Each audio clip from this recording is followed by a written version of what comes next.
Surgery కంటే hospital bill అంటేనే భయం. అదే మధ్య తరగతికి అందుబాటు ధరలో వైద్యం. Medistar hospitals. ప్రస్తుతం మనతో పాటు ఉన్నారు సూర్య ఉపాసకులు డాక్టర్ హరీష్ తెన్నేటి గారు. ఇప్పుడు వారితో మాట్లాడి హనుమంతుడికి సంబంధించిన విషయాలు తెలుసుకుందాం. కలియుగంలో ఖచ్చితంగా హనుమంతుడిని, వినాయకుడిని పూజించాల్సిందే మొదటగా అని అంటూ ఉంటారు. అసలు ఎందుకు, ఏంటి, ఆయనకు సంబంధించిన విషయాలు తెలుసుకుందాం. నమస్తే అండి. నమస్తే. హనుమంతుణ్ణి ఖచ్చితంగా ఆరాధించాలి. మొదటి పూజ వినాయకుడికైనా కూడా ప్రతి ఒక్కరిలో ధైర్యం, మనోధైర్యం పెరగాలంటే హనుమంతుడి ఆరాధన కంపల్సరీ అని చెప్తూ ఉంటారు. ఆ రకంగా చూసుకుంటే గనక పంచముఖి హనుమాన్ యొక్క విశిష్టత ఏంటి, ఆయన ఏ రకంగా ఆరాధించాలి, ఆరాధించడం వల్ల మనకు ఎటువంటి ఫలితం కలుగుతుంది అంటే, సాధారణంగా మానవులు అన్నాక కొంచెం స్వార్థం ఉంటుంది. మనం భగవంతుణ్ణి భక్తితో ఆరాధిస్తూనే కోరికలు ఖచ్చితంగా కోరుకుంటారు. నాకేంటి అని భగవంతుడి దగ్గర బిజినెస్ ఏంటి. కరెక్ట్. నిజం కూడా ఈ రోజుల్లో అవసరం. అంటే కలియుగంలో భక్తి చాలా చాలా ముఖ్యమైపోతుంది. అవును. భక్తి లేకపోతే మనకి ఒక్కసారి ట్రాక్ బ్యాక్ చేసి చూస్తే చిన్నప్పటి నుంచి భయము భక్తి అని నేర్పించారు. భక్తి లేకపోతే ఏమవుతుందో మన వాళ్ళకి తెలుసు. ఈ రోజుల్లో వచ్చే అన్ని మానసిక సమస్యలు కిందకెళ్ళి చూస్తే ఏదో రకమైన భయం ఉంటుంది. ఆ ఫియర్ తోనే మొత్తం మానవ లైఫ్ చుట్టుకుని ఉంటుంది. ఆ ఫియర్ ని పోగొట్టడానికి భక్తి చాలా ఇంపార్టెంట్. మనకి ఇక్కడ కూడా చిన్న స్వార్థమే మళ్ళీ. అబ్సల్యూట్లీ. ఫియర్ ని పోగొట్టడానికి భక్తి మార్గం తీసుకోవాల్సిందే. ఈ భక్తి మార్గంలో Hanuman is an embodiment of భక్తి అంటారు. భక్తికి నిజ స్వరూపం. ఎంత ఒక కోతిలాగా మనసు తిరుగుతూ ఉంటుంది. ఒక మంత్రం ఇచ్చి కూర్చోబెట్టు, శ్రీరామ అంటే ఆ కోతి హనుమంతుడైనట్టు. నిజంగా మన జీవితంలో భక్తి, ఒకసారి భక్తి వస్తే, భక్తి లాగా కాదు, భక్తే రావాలి. చాలా మంది భక్తి చూపించుకోవడానికి భక్తి చేస్తారు. ఎప్పుడైతే భక్తి నిజంగా లోపలికి వచ్చేస్తుందో యూ విల్ స్టాప్ షోయింగ్. ఏంటంటే అసలు నిజమైన భక్తి, మరి నిజంగా భక్తి ఉంటే హనుమాన్ ఇలా స్మాల్ అయిపోతాడు రాముడి ముందు. అవును. అసలు ఎక్కడ నేను ఇంత హనుమంతుడు ఉండదు, అంత బలశాలిని అయినా కూడా ఎక్కడ కనిపించడు రాముడి ముందు. అట్లా ఉంటుంది. That is the power of భక్తి. దట్ నీ కెపాసిటీ. ఒక చిన్న విత్తనానికి నేను అంత పెద్ద మర్రి చెట్టు అవ్వగలను అని తెలిసి కూడా మట్టిలోనే పాతాలు, మట్టి లోపలికే. అలాంటిదే భక్తి. దట్ నా లోపల ఉండే స్ట్రెంగ్త్ పెరగడానికి నాకు భక్తి అవసరం. అందులోనూ పంచముఖ హనుమంతుని యొక్క ఆరాధన రెగ్యులర్గా అందరూ చేసేటట్టుగా కాకుండా నిజంగా అర్థం చేసుకుని గనక చేయగలిగితే, సాధనా రూపంలో తీసుకుని చేయగలిగితే చాలా పవర్ఫుల్. ఫస్ట్ వచ్చేసి గెలవడానికి ఈ రోజుల్లో మనకు అవసరం గెలుపు. హనుమంతుడు మధ్య లోపలే తూర్పు ముఖంగా పెట్టుకున్న హనుమంతుడు నిజంగా కూడా గెలుపుకి, విక్టరీకి, శత్రువులని ధ్వంసము చేసి గెలుపు కోసమే అవతారం మొత్తం రహస్యం. మీరు హనుమంతుడు చూస్తే ఎక్కడెక్కడ రాక్షసులు ఉన్నారో అక్కడక్కడ వెళ్ళి మొత్తం అందరినీ ఫినిష్ చేసేస్తారు. అలాగా మనము ఫస్ట్ గెలవడం. అన్నిటికంటే ఎక్కువ కిక్కిచ్చేది లైఫ్లో గెలుపు. ఆ గెలుపు రావాలంటే నిజంగా కూడా చాలా మందికి మందు, సిగరెట్, ఆల్కహాల్, లేకపోతే ఆలోచన ఒకరినేదో డామినేట్ చేస్తే కిక్ అనుకుంటారు. నిజంగా గెలిస్తే అసలు ఉండే కిక్ వేరు. అలాంటి గొప్ప అద్భుతమైన శక్తి హనుమంతుల వారి రూపంలో మధ్యలో ఉంటాడు పంచముఖి హనుమంతుడు. మీరు అన్నట్టుగా గెలుపు నిజంగా చాలా హ్యాపీనెస్. కానీ అది గెలిచిన వాడికి అర్థమవుతుంది, వాడు చెప్పినా విన్నవాడికి ఏముందిలే ఎప్పుడు అంతే. అందుకే మనకి ఇప్పుడు భగవద్గీత అయినా కానీ ఏదైనా కానీ వినేవాళ్ళకే చెప్తారు. అర్జునుడికే చెప్పాడు, మిగతా అందరిని పిలిచి చెప్పలేదు. ఎందుకంటే నువ్వు అర్జునుడిగా మారినప్పుడే కృష్ణుడు ఉద్భవిస్తాడు. అంటే వినడానికి కూడా అక్కడ అర్హత కావాలి, రెడీనెస్ కావాలి. First readiness. నేను వింటాను, పోని చెప్పు అనేటట్టుగా ఉంటే, కృష్ణ నేనేం చేయలేకపోతున్నాను, నువ్వే నాకు కాపాడు అనే స్టేజ్ వచ్చినప్పుడు అప్పుడు పల్స్ చూసి డాక్టర్ వచ్చినట్టు నిజంగా వస్తాడు. నిజంగా భక్తిలో ఉండే గొప్పతనం అది. గంధమాదముని పర్వతం మీద అలా కూర్చో హనుమంత అంటే అలా కూర్చుని వెయిట్ చేస్తూ ఉంటాడు రాముడి కోసం. So point is you have to ఆ రెడీనెస్. నా రాముడు వస్తాడు అనే రెడీనెస్. అలా ఉండే హనుమంతుడు power to win over enemies. శత్రువులని ఎలాంటి శత్రువైనా సరే ఎదుర్కోగలడు. అది భక్తితో, యుక్తితో, అన్ని రకాల శక్తితో. ఓకే, సురస ఎదురైనా లేకపోతే మైనాక పర్వతం వచ్చినా ఆయన హీ నోస్ ఇట్, ఎక్కడ ఎలా ఎప్పుడు ఏం ఉండాలి. బిహేవ్ చేయాలి అని తెలుసు. అది భక్తికి ఉండే గొప్పతనం. అందుకే హనుమంతుడు, ఇఫ్ యు ఇంబైబ్, హనుమంతుడి యొక్క పవర్ మన లోపలికి ఇంబైబ్ చేసుకోగలిగితే ఉమ్, అందులో ఫస్ట్ వచ్చేది మనం ఎనిమీస్ని ఇట్లా తోసి విక్టరీ వైపుకి వెళ్ళిపోతాం. కావాల్సింది అదే అది కదా. First thing. అవును. ఓకే, ఇది కంపల్సరీగా ఉంటుంది అందరికి. ఉమ్, సెకండ్, దీంతో పాటుగా ఉండే కొన్ని ఇంపార్టెంట్ అవతారాలు కలిసి ఉంటాయి. ఉమ్, అందులో నరసింహ అవతారం. నరసింహ అవతారం అంటే స్ట్రెంగ్త్, ఆ. నిజంగా బలము. ఆ బలము రావాలి. చాలా మందికి ఏవేవో చెయ్యాలి ఉంటాయి, ఉమ్, చేయలేరు. అవును. కాసేపు ఎక్కువ అంటే నాకు నడుము నొప్పి వస్తుందండి, మ్మ్. నేను కూర్చోలేనండి, నేను ఇది చేయలేనండి, ఏదైనా సరే. అవును. కానీ చేయడానికి మాత్రం ఒకవేళ మా నాన్నే నాకు అలా చేస్తుంటే ఇప్పుడు ఎక్కడో ఉండేవాడిని. సరే మీ నాన్న చేయలేపాడు, నువ్వు నువ్వు చేయి. చెయ్యి కదా. ఆ, నాకు నడుము నొప్పి అండి, ఇంటికి వెళ్తే మా ఆయన కోఆపరేట్ సాకులు. చేయండి, లేకపోతే మా పిల్లలు నన్ను వాడనివ్వరండి, నుంచోనివ్వరండి, ఈ టైప్లో చెప్తారు. అవును అవును. సో ఆ సాకులన్నీ పక్కనకు తోసి ఉమ్, నరసింహావతారం ఫర్ ద స్ట్రెంగ్త్, ఉమ్, చెయ్యాలి అంటే గట్టిగా డిటర్మైండ్ ఉండాలి, చెయ్యాలి అనే శక్తిని ఇస్తుంది. పట్టుదల. పట్టుదల, ఆ, మొండితనం కాకుండా ఉండే పట్టుదల. ఎస్. మొండితనం ఉంటుంది. కొంతమంది రూల్ పెట్టుకుంటారు, నేను ఐఏఎస్ అవ్వాలి అనుకున్నాను అనుకో, మెథడ్ మార్చరు, ఇంకా అక్కడే ఉండి ట్రై చేసా ఫెయిల్ అయ్యా, ట్రై చేసా ఫెయిల్ అయ్యా. వీళ్ళు కొంచెం పద్ధతి మారిస్తే ఈజీగా పాస్ అయిపోతారు. మా దగ్గరికి చాలా మంది వస్తారు పిల్లల్ని, వాళ్ళ పద్ధతిని చూసి ఇది ఇది ఇది ఇది చేంజెస్ చేయి, వస్తుంది అంటే సక్సెస్ అవుతారు. సో పాయింట్ ఇస్, అది చేంజెస్ చేసుకోవడానికి, కరెక్ట్ చేయడానికి వాళ్ళు రెడీ ఉండాలి. నేను ఓకే, నేను చేంజ్ అవుతాను, I will. That is the strength. మానసిక స్ట్రెంగ్త్ ఎప్పుడంటే ప్రాబ్లం వచ్చినప్పుడు నేను మారగలను, నేను ఇక్కడ ఇలా చేంజ్ చేసుకుని దాన్ని మ్యానిపులేట్ చేయగలను అని రావాలి. దానికి హనుమంతులి వారి నరసింహ అవతారం, విష్ణు స్వరూపములో నరసింహ అవతారం చాలా ఇంపార్టెంట్. దీని తర్వాత హయగ్రీవుడు. హయగ్రీవ ఇస్ మనకి ఎప్పుడు కూడా నాలెడ్జ్. ఏది చేసినా దానిలో ఆ నాలెడ్జ్ లేకపోతే మనం ఎంత ప్రయత్నం చేసినా వేస్ట్. నిజంగా ఏదైనా తీసుకోండి, ఆ విషయం మీద మనకి నాలెడ్జ్ రాకపోతే, ఇంట్లో ఉప్మా చేయాలన్నా లేకపోతే పెద్ద రాకెట్లు నడపాలన్నా ఆ ఫీల్డ్లో ఆ నాలెడ్జ్ లేకపోతే, మంచి ఫైటర్ పైలట్ నడిపేవాడైనా సరే వాడికి ఉప్మా చేయడం రాకపోతే రానట్టే, అంతే అంతే. సో అందుకని ఆ knowledge of the right field ఇచ్చేది Hayagriv. Knowledge of the right thing. అక్కడికి వెళ్ళాడు. ఇక్కడ ఏది మనకి సంజీవన అంటే ఏంటి తెలీదు, రైట్ నాలెడ్జ్ ఎత్తుకొచ్చాడు మొత్తం. అంతే అంతే. నేను వెనక్కైతే ఊరికే పోను, రైట్ నాలెడ్జ్ నాకు లేకపోతే అన్నెసరీ దాన్ని డిస్టర్బ్ చేయను. ఏదో తీసుకెళ్తే అక్కడ కొత్తిమీర కరివేపాకు వస్తే ఎట్లాగా అన్నట్టు. So right knowledge of what you are doing అనేది ఉండాలి. అవును, అంటే మనకు అవకాశం ఉన్నప్పటికీ ఏం చేయాలి అనే ఒక క్లారిటీ ఉండాలి. కరెక్ట్. దానికి హయగ్రీవ్ చాలా అవసరం, చాలా చాలా అవసరం. అండ్ మొత్తం ఎలా అయితే మనం ఆ వర్క్ ని అకంప్లిష్ చేస్తామో అనే దానికి నాలెడ్జ్ చాలా చాలా ఇంపార్టెంట్. సో దానికి హయగ్రీవ. దాని తర్వాత మనకు వచ్చేది వరాహం. వరాహం అనేది వెరీ వెరీ ఇంపార్టెంట్. దట్ ఒక డీప్ లోతు కష్టాలు ఉంటేనే పైకి ఎదగలం. ఇప్పుడు ఎల్కేజీ నుంచి వాడు పెద్దవాడు అవ్వడానికి ఈజీ, అంతకంటే కిందకి పోవడానికి ఉండదు. ఓకే, అలాగే whenever you are in deep problems, మీకే హై లైఫ్కి వెళ్ళే ఛాన్స్ ఉంటుంది. ఇది చాలా మంది మిస్ అయిపోతారు. ఇప్పుడు అన్ని బాగున్నాయి, రాగానే మీకు ఇంట్లోకి రాగానే ₹1,00,00,000 రోజు పడిపోతున్నాయి డబ్బులు. ఓకే, ఇంకేం చేయడానికి ఉండదు, కాళ్ళు కదప, జీవితం ఎంజాయ్ చేయలేం. ఎంత లోతు కష్టాల్లో ఉంటే అంత పైకి ఎదిగే ఛాన్స్. నేను అట్లా ఉండేవాడిని, అట్లా అయ్యానరా అంటే మజా, కానీ ఏం లేదండి, నాకు ఏ కష్టాలు ఉండవండి, అసలు ఏముండదు, పిచ్చోళ్ళం అయిపోతాం. సో ఎంత కష్టం దాటితే అంత గొప్పవాళ్ళం అవుతాం. ఆ విలువ కూడా అప్పుడే బాగా తెలుస్తుంది కూడా. ఎగ్జాక్ట్లీ. అప్పుడే మనం చేసిన దానికి ఒక ఫలితం. మనం చేసి ఇప్పుడు పెద్ద కాంపిటీషన్ ఉంటే అందులో సక్సెస్ అయ్యామంటే మజా.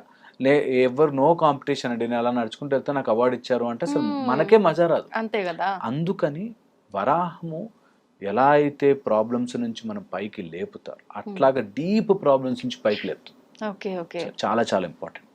దీంతో పాటు గరుడ ఈజ్ స్పీడ్ అండ్ ఎజిలిటీ.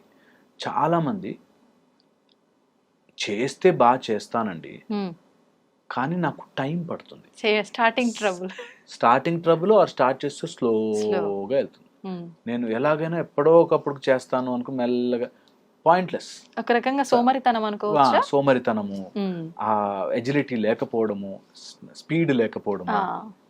వాళ్ళు ఏది చేయాలన్నా కూడా సరే రేపు చూద్దాంలే, ఎల్లుండి చూద్దాంలే, పోస్ట్ పోన్ అవుతుందిలే, బ్యాచ్. మనతో ఎందుకు అవుతుందిలే, అంతా డబ్బును వాళ్ళతో అవుతుంది, ఇంకోటి ఇలాగ ఎప్పుడు సమ్ రీజన్స్ చెప్తూ పుష్ చేస్తున్న వాళ్ళకి గరుడి యొక్క strength and speed and accuracy ఎప్పుడు చాలా చాలా ఉపయోగపడతాయి.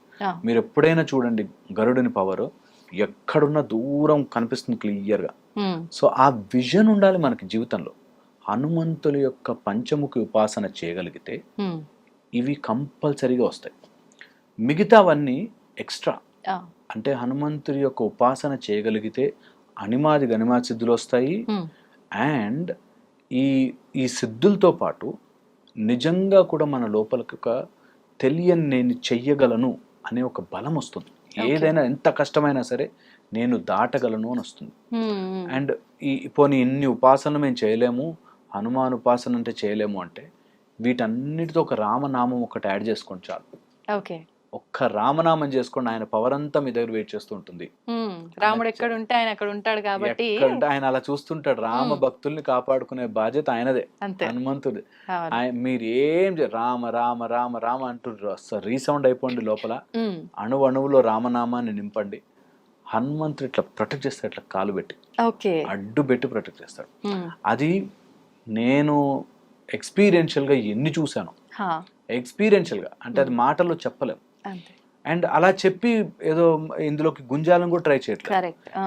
నాకు వచ్చిన ఎక్స్పీరియన్స్ మీకు రాకపోవచ్చు. సో వెరీ ఇంపార్టెంట్, మీరు ఎక్స్పీరియన్స్ చెయ్యండి ఫస్ట్. ఒక్కసారైనా సరే ఒక ఉపాసనా మార్గం తీసుకుని కంపల్సరీగా ఉపాసన చేయండి. ఓ శనివారం రోజు, ఒక ట్యూస్డే రోజు కొంచెం ఆ రోజు ఆ ఫేవరబుల్గా ఉంటాయి కాబట్టి. కానీ లేకపోయినా హనుమంతుడి ఉపాసన చేయడం. పిల్లలకైతే ముగ్గురు నేను ఎప్పుడు చెప్తా, నా పీక్ పర్ఫార్మెన్స్ కానీ చైల్డ్ మైండ్ మోటివేషన్ కోర్సెస్లో కూడా నేను చెప్తా, ముగ్గురు కంపల్సరీ పిల్లలకి. గణపతి, సరస్వతి, హనుమాన్, ఈ ముగ్గురి ఉపాసనా మార్గం కంపల్సరీ ఎంచుకోవాలి. ఇప్పుడు ఉపాసన అంటే అండి మనకు నచ్చినట్టుగా మనం భగవంతుడి ధ్యానంలో ఉండటమా, లేదు ఒక గురువు దగ్గర మంత్రం తీసుకొని దానికి మనం పర్టికులర్గా పూజలు చేయటము, వాళ్ళు ఏ రకంగా చెప్పారో అది ఫాలో అవటమా, ఏంటి అసలు ఉపాసన? రెండు రకాలు. ఉపాసన మనకి స్క్రిప్చర్స్ ప్రకారం ఇచ్చిన ఉపాసన గురుముఖత నేర్చుకోవాలి. నేనంటాను అట్లీస్ట్ మానసిక ఉపాసన చేయండి. మానసిక ఉపాసన వాళ్ళలాగా మారడం. ఇప్పుడు నేను ఒక ఉపాసనా మార్గంలోకి వెళితే ఆ టైప్ డ్రెస్ వేసుకుని, ఆ type of mind set develop చేసుకుని, నా మానసికంగా మనకు ఉపాసన నేర్పించారు. మానసిక ఉపాసన ఎంత ఇంపార్టెంట్ అంటే నేను అలా మారడం వల్ల నా జీవితంలో చాలా చేంజెస్ అవుతాయి. దైవములాగా మనం మారడానికి వాళ్ళకి నచ్చినట్టుగా చేస్తూ ఉంటే మన లోపల ప్రకటితం అవుతాయి అంటారు. సో కంపల్సరీగా ఆ ఇష్ట దైవాన్ని ఒక గురువు దగ్గర నేర్చుకుంటే మరీ మంచిది. నేర్చుకోలేని వాళ్ళు దూరం అయిపోకూడదు.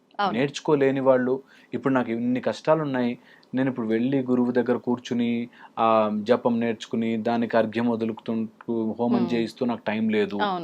నేను ఎలా అంటే మానసిక ఉపాసన చాలా చాలా బెటర్. కొంతమంది నాకు 75, 78 ఇయర్స్ వాళ్ళు ఫోన్ చేస్తారు, మేము ఇలా చేసుకోలేకపోతున్నామండి, ఏం చేయమంటారు? మానసిక ఉపాసన స్టార్ట్ చేయండి ఫస్ట్. మీకు తెలియకుండా ఆటోమేటిక్గా మీకు గురువు పరిచయం అవుతారు. ఆటోమేటిక్గా ఉపాసన మార్గం దొరుకుతుంది, ప్రకృతి అవన్నీ కూడా క్రియేట్ చేస్తుంది. సో మానసిక ఉపాసన స్టార్ట్ చేయండి to convert your self into that format. ఒక హనుమంతుడి యొక్క క్వాలిటీస్ మనం కరెక్ట్గా ఒక్కసారి ఆలోచించుకుంటే, ఫస్ట్ బ్రహ్మచర్యం. ఆ బ్రహ్మచర్యంలో మానసిక బ్రహ్మచర్యం. నేను బయటకి బ్రహ్మచర్యంగా ఉంటున్నాను, ఏ అమ్మాయి కనిపిస్తే అమ్మాయిని చూస్తున్నాను కాదు. సో మానసిక బ్రహ్మచర్యం first. Control in the sense control on your body senses and control on your self అని ఫస్ట్. Second knowledge. హనుమంతుడు సూర్య భగవానుడికి అభిముఖంగా, అంటే సూర్యుడు ఇలా తిరుగుతుంటే ఆయన ఒక ఆపోజిట్ స్పీడ్ లో తిరుగుతూ విద్యలు నేర్చుకున్నాడు. సో హనుమంతుడి యొక్క power is lot in the knowledge. So knowledge అందుకే చదువు నేర్చుకోండి ఎంత కుదిరితే అంత. మనకి మార్గాలలో జ్ఞాన మార్గం ఒక అద్భుతమైన మార్గం. ఎంత కుదిరితే అంత నేర్చుకోండి సంథింగ్. అండ్ ఈ రోజుల్లో నేర్చుకోలేము అనే మాట తప్పు. ఒక్కసారి ఓకే గూగుల్ అని అడిగితే చెప్పేస్తాను. అవును, సో లేదు సులభమైన మార్గాలు వచ్చాయి. టెల్ ఋగ్వేదం అంటే చెప్తుంది. అవును, అందుకని నేర్చుకోండి, వేదము నేర్చుకోండి, లేకపోతే మంచి ఇప్పుడు వేదిక్ సైన్సెస్ కాలేజెస్ వచ్చేసాయి, అవును. మంచి ఉన్నాయి. ఇప్పుడు కారణాలు లేవు, నేర్చుకోలేను నాకు రాదు అనే మాట చెప్పదు. అంతే, కొంచెం కొంచెంగా నేర్చుకోండి. అవసరమా లేదా సెకండరీ. అవును, కొంచెం కొంచెం కొంచెం కొంచెంగా మన పిల్లలకి మంచి భగవద్గీత నేర్పించండి, లేకపోతే చిన్న చిన్న శ్లోకాలు నేర్పించండి. స్లోగా you get in to that path, మెల్లగా మూవ్ అవుతుంది. అవును. అండ్ ఎన్నో పూర్వ పుణ్యాలు ఉంటే తప్ప, పూర్వజన్మ పుణ్యం ఉంటుంది, అది సాక్షాత్కారం అవ్వదు లైఫ్లో, ఒక లైఫ్ టైంలో అవ్వదు. ఇదే సైన్స్కి స్పిరిచువాలిటీకి ఉన్న డిఫరెన్స్. స్పిరిచువాలిటీలో you have to believe and do the journey. అవును. సైన్స్లో యూ హ్యావ్ ప్రూఫ్. అంతే. ప్రూఫ్ ఉంది కాబట్టి నువ్వు ఆల్రెడీ వరి అవ్వాల్సిన పని లేదు. అవును. అలాగా స్పిరిచువాలిటీలో ఉండాలి అనుకుంటే మాత్రం నాకు ఇప్పుడే రేపే రిజల్ట్ రావాలి, నాకు ఎల్లుండే రిజల్ట్ రాదు. That is the disadvantage. First నమ్మాలి, మనం ట్రస్ట్ చేయాలి, ఫాలో అవ్వాలి, ఆచరణలో పెట్టాలి. పెడితే మనకి తెలియకుండానే ఒక చోటు when you SIT back and think, నాకు ఇప్పుడు కనెక్ట్ అవుతున్నారా. మేము ఎక్స్పీరియన్షియల్గా చూసాం కాబట్టి స్టార్టింగ్లో మా గురుగారు చెయ్యి, ముందు సాధన చెయ్యి అంటే ఏంటి సాధన, నాకేంటి ప్రూఫ్, నాకేమొస్తుంది అని అడగకుండా సాధన చేయాలి ఫస్ట్. నువ్వు చేస్తూ పో, వస్తాయి. నేను డాక్టర్ జాయిన్ అవ్వగానే బ్యాడ్ డాక్టర్, ముందు డాక్టర్ కోర్స్ ఫినిష్ చేయి, నీ హస్తవాసి బాగుండాలి, నేను ఇప్పుడు డెంటల్ ఇంప్లాంట్స్ చేస్తే అద్భుతంగా ఉంటుందని ప్రజలకు తెలియాలి, అప్పుడు నా దగ్గరకు వస్తారు. పోనీ అప్పుడు ఆటోమేటిక్గా డబ్బులు వస్తాయి. కానీ పాయింట్ ఏంటంటే మనము ఈ విద్యలు నేర్చుకుంటున్నప్పుడు, ఇవి నేర్చుకున్నప్పుడు కూడా నాకు వెంటనే శక్తులు వచ్చేస్తాయా, నేను గాల్లోకి ఎగిరిపోతానా, మాయమైపోతానా, ఇలాంటివి ఎవరి కష్టాలను ఇలా అనగానే పోతాయా, ఇలా ఆలోచించి దిగితే ఎప్పటికి కాదు. అందుకే సాధనా మార్గం తీసుకోండి. ఒక పంచముఖి హనుమాన్ సాధన తీసుకుంటే మన లోపల ఆ శక్తిని, బ్రహ్మచర్య శక్తిని కానీ, లేకపోతే ఒక టైప్ ఆఫ్ సెన్షువల్ కంట్రోల్ కానీ, అది మైండ్ కంట్రోల్లోకి రాగానే అక్కడే లాక్ అంతా. ఒక్కసారి మైండ్ మన కంట్రోల్లోకి వస్తే యూనివర్స్ ఇస్ ఆన్ కంట్రోల్. అందుకని హనుమంతుని ఏదో ఒక రూపంలో భద్రాంజనేయ అని మేము ఉపాసన చేస్తాం. భద్రాంజనేయ ఉపాసన ఫెంటాస్టిక్ ఫార్మాట్.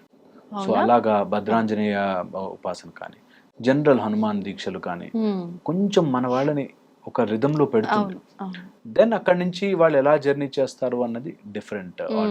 ఇప్పుడు మీరు దీక్షలు అనేసరికి నాకు ఒక విషయం గుర్తొచ్చింది సార్. మామూలుగా ఈ దీక్షలు తీసుకునే విధానం కూడా మీరు స్టార్టింగ్ లోనే భక్తిగా చూపించుకోవడం కోసం చేస్తున్నారన్నారు కదా.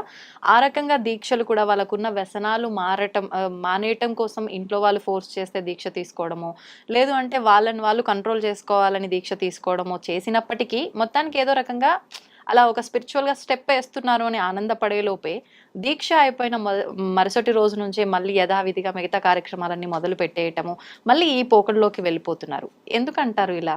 అంతే కదా, కంట్రోల్. మనం మనసును ఎంత వెనక్కి గుంజితే అంత ఫాస్ట్గా వెనక్కి వస్తుంది, రబ్బర్ బ్యాండ్ లాగా. సో అందుకని ఎప్పుడు కూడా మనకి ఒక మార్గంలో స్టార్ట్ చేయడము, దాన్ని బలవంతంగా చేస్తే చేయాలని చేసేసి, కొంతమంది మొక్కు ఉంది కాబట్టి చేసేసి తర్వాత మళ్ళీ నార్మల్ అయిపోయే కంటే దాన్ని స్లోగా మానసికంగా ఇంక్లూడ్ చేసుకోవాలి. నేను ఎప్పుడు చెప్తుంటాను, పోనీ మందు మానడానికో, సిగరెట్ మానడానికో, లేకపోతే కోపం తగ్గించుకోవడానికో దీక్ష చేశారు, వెరీ గుడ్.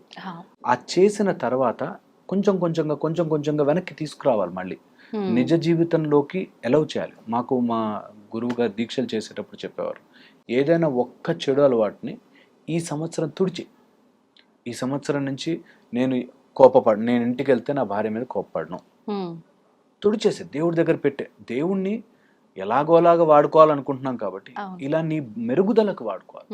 మనం బెటర్ అవ్వడానికి భగవంతుడు అనే శక్తిని వాడుకోవాలి. సో నేను రేపటి నుంచి నా భార్య మీద కోపపడను, లేకపోతే మందు మానేస్తాను. స్లోగా అది మన లోపల నుంచి రావాలి. అలా వచ్చినప్పుడు అవుతుంది. లేదంటే కొన్ని రోజులు చేసాము, తర్వాత మళ్ళీ వెనక్కి వచ్చి చేసాము అనేటట్టుగానే మారుతుంది. అది మాయ యొక్క పని. మాయ మనం ఎంత దాటుదామనుకున్నా అంత వెనక్కి గుంచుతుంది. ఏదో రకంగా వస్తుంది. ఇప్పుడు ఇది మానేస్తే ఇంకో రకంగా తగులుకుంటుంది. అది మనం ఎప్పుడు చూడలేదు. ఒకప్పుడు పిల్లలు వీడియో గేమ్లకు అడిక్ట్ అయిపోతున్నారు, వీడియో గేమ్ అన్నారు. ఇప్పుడు పెద్దవాళ్ళు బెట్టింగ్ యాప్స్కి అడిక్ట్ అయిపోతారు. కరెక్ట్ సో మనస్సు చూసారు ఎలా ఏదో రకంగా తిప్పుతుంది. అవును. సో మనసు అలా తిప్పుతుంది కాబట్టి కొన్ని రోజులు బలవంతంగా మెడలో ఏదో మాల వేసుకున్నామనో బట్టలు మార్చామనో ఉంటుండొచ్చు, కానీ దాని నుంచి బయటపడడం చాలా కష్టం అవుతుంది. అవును. ఇది ప్రయత్నం చేస్తున్నారు, అది గొప్ప విషయం. ఈ రోజుల్లో అందులో ఈ యుగంలో కలియుగంలో ప్రయత్నం చేయడం చాలా గొప్ప విషయం. చాలా మంది మన వాళ్ళు గురువులు చాలా మంది చెప్పిగా మారుతున్నారు. భక్తి ఎంత వస్తుందో తొందరగా బయట మనం వెళ్ళిపోయే ఛాన్స్ కూడా ఉంటుంది. అందుకే దాన్ని ఒక బాడీకి అలవాటు అయ్యేటట్టుగా మెల్లగా ఎక్కించాలి. అవును, మెల్లగా ఎక్కించాలి. సో నేను ఎవరికైనా చెప్తాను, ఒకే రోజు మానకండి, ఒకే రోజు అలవాట్లన్నీ మార్చాలనుకోకండి, మెల్లిగా ఎక్కించాలి బాడీకి. మైండ్కి తెలియకుండానే చేయాలి. రోజు రేపు పొద్దు నుంచి 5 గంటలకు లేస్తా అనుకుంటే ముందు 6:30కి 6:15 6 అలా మెల్లగా బాడీని వెనక్కి గుంజుకోవాలి. ఎందుకంటే అలవాటు కూడా అలా అవుతుంది, మెల్లగా ఎక్కిస్తుంది, ఇబ్బందిగా కూడా ఇబ్బంది అనిపించదు. సో అలాగే మెల్లగా ఏ అలవాటైనా పోగొట్టుకోవాలంటే అలాగా. ఒకవేళ మేము దీక్షలు చేయడానికి ఒక 41 days దీక్ష అనుకున్నాను అనుకోండి, ఆ సంవత్సరం అంతా రోజుకి 100 రూపాయలు దాచిపెట్టండి ఆ దీక్షలో స్పెండ్ చేయడానికి, ఆ దీక్ష అలా చేయడానికి. రోజుకు 100 రూపాయలు, రోజు ఆ 100 రూపాయలు ఇస్తున్నప్పుడు నా దీక్షకి నేను ప్రిపేర్ అవుతున్నాను ముందు నుంచే. నెక్స్ట్ టైం నేను ఆ కొండ ఎక్కడానికి కాలినడకని ఎక్కుతాను, ఈ రోజు ఎక్సర్సైజ్ స్టార్ట్ చేస్తాను. ఎక్సర్సైజ్ అలాగా స్లోలీ ఇంక్లూడ్ మన దీక్షకి కావాల్సిన మొత్తం పదార్థాలు, ఎక్విప్మెంట్ మనని మనం తయారు చేసుకోవడం, సంవత్సరం అంతా యాడ్ చేయాలి. శారీరకంగా మానసికంగా 2 రకాలుగా రెడీ చేస్తున్నాం. అప్పుడు బయటకు వచ్చాక కూడా తొందరగా వెనక్కి రావడం ఉండదు. మాకు తెలిసిన వాళ్ళు చాలా మంది ఆ రాత్రి వరకు తాగి నెక్స్ట్ డే ఇంకా దీక్ష కదా అని చెప్పి రాత్రి వరకు తాగి పొద్దునకై మళ్ళీ దీక్ష అయినా నెక్స్ట్ డే స్టార్ట్ చేస్తారు. అవును. సో అలాగా పాడే కంటే కొంచెంగా తగ్గించుకుంటూ వచ్చి ప్యూర్గా మంచిగా దీక్షలు చేస్తే ఇది పర్సనల్ ట్రాన్స్ఫర్మేషన్ గా తీసుకోవాలి. నిజంగా పర్సనల్ ట్రాన్స్ఫర్మేషన్. ఇది మా దగ్గరికి వచ్చేవాళ్ళు కూడా డాక్టర్ గారు ఏదైనా చెప్పారు అంటే వాళ్ళు టక్కుమని మాని మళ్ళీ కొన్ని రోజులు నోటికి సంబంధించిన వాళ్ళు వస్తారు, ఓరల్ క్యాన్సర్స్ అంటాము, వస్తారు, మానేయాలి క్యాన్సర్ వస్తుందేమో అంటే ఓ 20 days మానుతాడు, మళ్ళీ స్టార్ట్ చేస్తాడు. అంతే.